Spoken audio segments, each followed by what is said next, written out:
Nice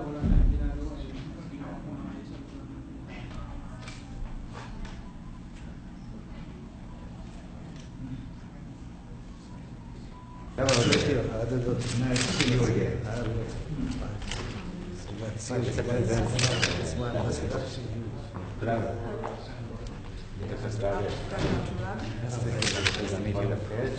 And the minister. I think you and I are going out and let the press shoot a picture of us, and then we come back. Yeah, say a quick hello. How are you? Good to see you again. Yes, sir. Well, look forward to visiting. Hello. How are you? Nice to see you. It's fine. Say hello to your colleagues there. How are you? Yeah, it's nice to see you, sir. They asked it, but it's funny.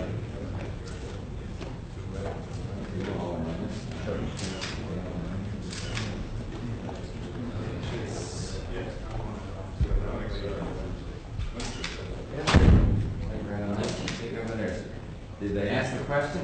Who did it? Who did it? It was feminine, and I think it was Leslie Stone. Oh. Doing this side. So I told her that she just wanted that. Sure enough.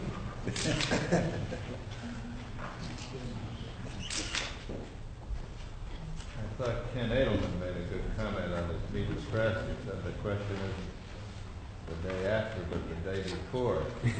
Meaning all the time before, all the things that have been done that make it clear that there won't be such a thing. But I thought that was a good phrase the day before.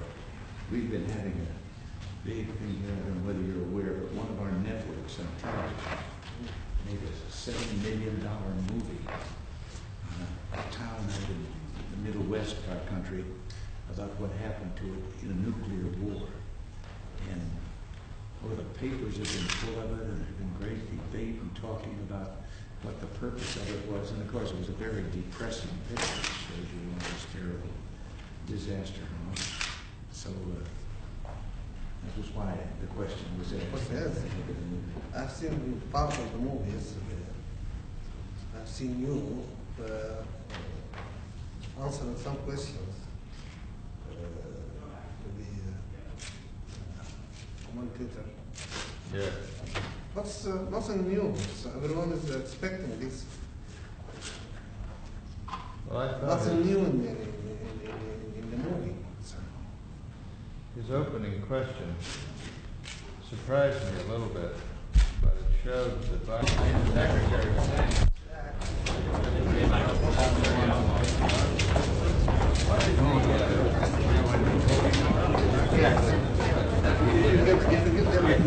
You talk about the details.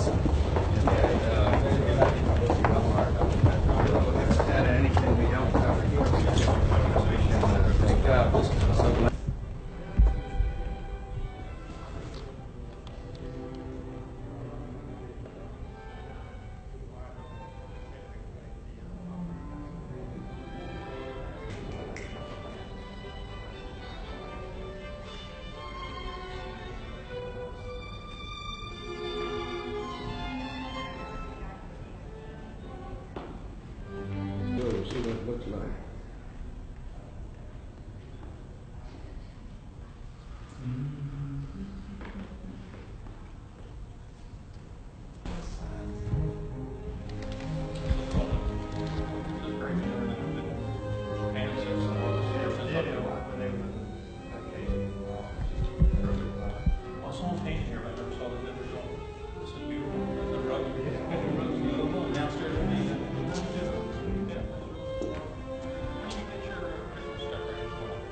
Yes, sir. Tolerance.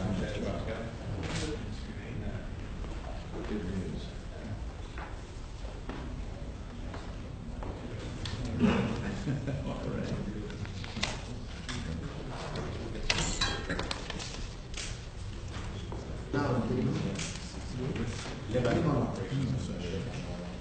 No, we're still hopeful that those talks will lead to a settlement.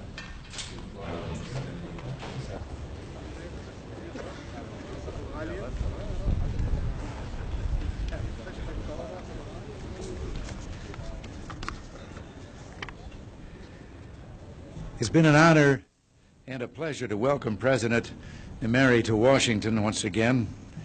President Nameri is a friend. Few can match his courage and foresight as a peacemaker in Africa and in the Middle East. I place great value on his insights and wise counsel and appreciate this opportunity to speak with him directly. In our discussions, we found ourselves in basic agreement on critical issues in the Middle East and the Horn of Africa. President Nameri and I reviewed efforts to find a solution to the conflict in Chad. We are agreed that the first step necessary to achieve that end is the withdrawal of Libyan forces from Chad. Likewise, we're of one mind on the need to support African countries threatened by Libyan-supported aggression. We also discussed the urgent need to reach a just and comprehensive peace for the Middle East. And key to this is a settlement that would permit all states in the region to live in peace with secure borders while at the same time protecting the legitimate rights of the Palestinian people. I thanked President Nameri for his continued support of our current peace initiative. On bilateral issues, I reaffirmed our willingness to help the Sudan meet the economic and military challenges that it faces. We applaud the Sudan's efforts to reinvigorate its private sector and reform governmental policies that hinder economic progress. Economic development is of utmost importance to the people of the Sudan, and in this endeavor, the United States is happy to lend a hand to a friend.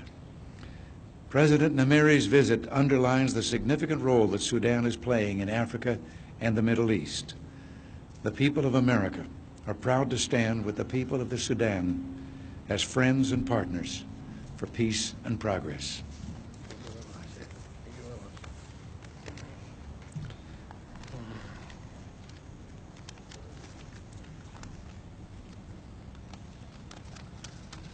I would like to thank President Reagan for his invitation to me to come to visit once again the United States. And I would like to say to him that we are very pleased by our friendship to the people of the United States. President Reagan and myself have discussed bilateral relations between our two countries and reviewed ways and means to further strengthen them.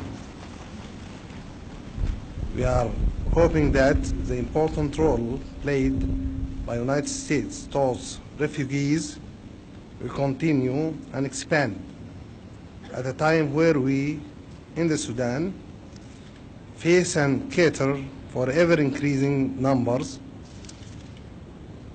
from our neighboring countries, especially Ethiopia. In Africa, we have been and still are very concerned about the destabilization policies presented by Libya and its intervention in the internal affairs of others. Libya is undermining the unity of Chad by invading and occupying its territory and plotting against the unity and stability of the Sudan. Ethiopia and Libya are both playing a very dangerous role and executing policies serving interests of a superior power. In the Middle East, the Sudan is fully committed to a just solution to the Palestinian problem. In this context, Sudan stands firm behind the Fez resolution, and we also supported the Reagan initiative as a step towards a more comprehensive solution. We deplore and regret the continued bloodshed in Lebanon and call on all parties to save Lebanon and its independence. We also condemn all policies and practices aimed at liquidating the PLO and deplore the shedding of Arab blood by Arab hands. Israel remains the cause of the problem in the Middle East. We call on President Reagan to exert his utmost to stop Israel's expansion policy and play the role becoming a great power that has such a great interest in the Arab world. And we call also on the Soviet Union to assist in peace progress in the Middle East. And thank you.